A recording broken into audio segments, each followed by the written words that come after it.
Hi, I'm Maker Kevin Myers with this special report of breaking news where President Trump has just declared a national emergency after signing a bill that would continue to fund the government.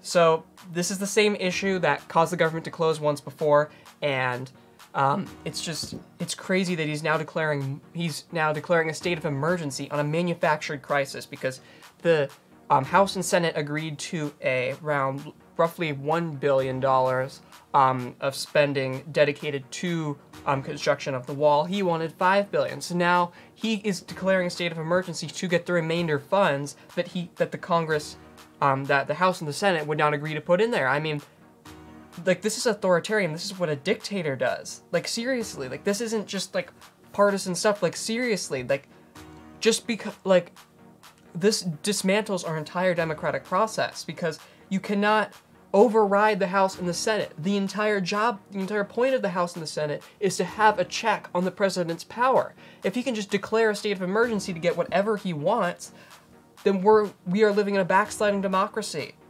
Like, this cannot go unchallenged in the courts and in the House and in the Senate. Luckily, it sounds like Democrats in the House are sending a bill now around that would end his state of emergency immediately. It would basically put a stop to it. However, Trump has to pass that, and it would be his first veto of his presidency, so that would not be great for him.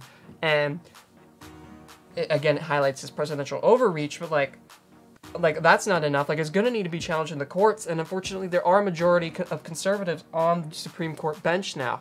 Now they have seemed to both gone against Democrats on the left and right with power grabs lately.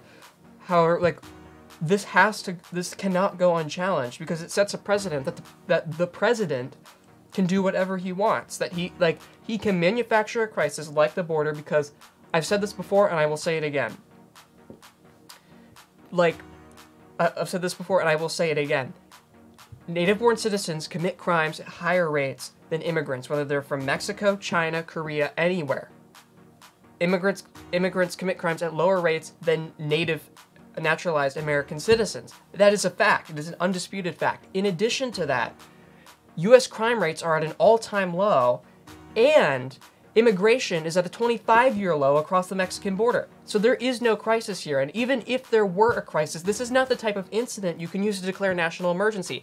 It is designed for a specific catastrophic event, such as if a nuclear warhead is dropped on a major city, or if a hurricane strikes a major city. Like, these sorts of issues, like one-time catastrophic events, that is what this was designed for, not for an ongoing slow process of people, occasionally sneaking across the border just looking for a better life here, fleeing their war-torn countries in South America. I don't understand the hatred with this, but more importantly, like, this is presidential overreach. It cannot go unchallenged in the courts, or we will be living in a backsliding democracy. Because if you look at history, Adolf Hitler gained power, like he had already gained a fair amount of power, but to consolidate his power, he declared martial law and temporarily declared certain rights of the citizens of Germany null and void, so that he could take control and basically do whatever he wanted. Like, it was one of the events that led up to the Holocaust.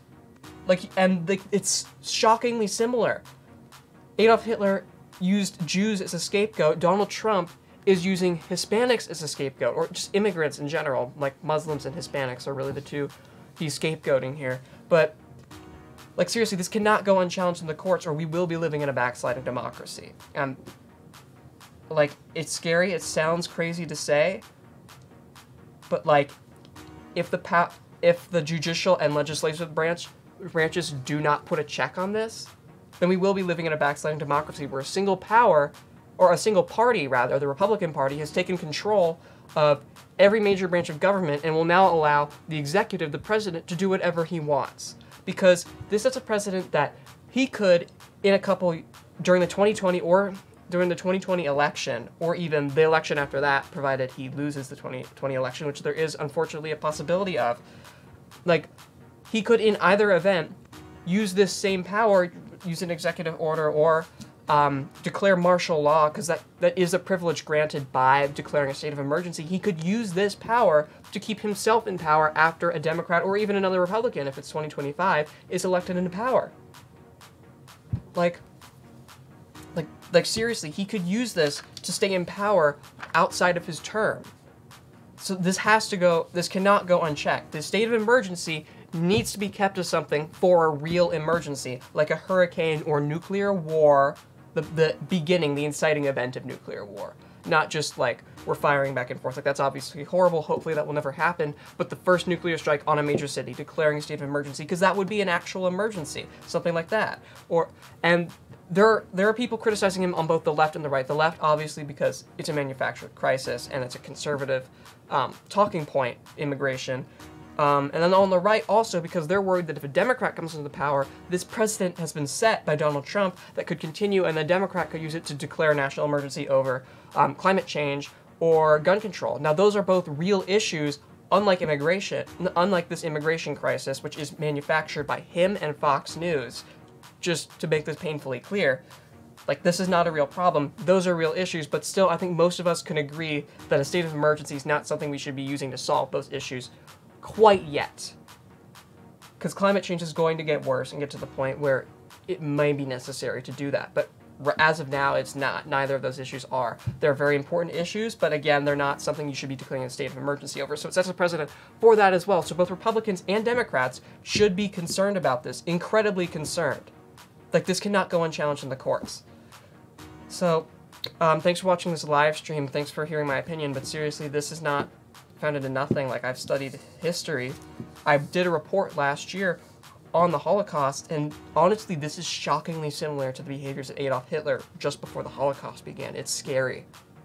So thanks for watching. Call your lawmakers. Tell them that this is not acceptable. That this cannot go unchallenged.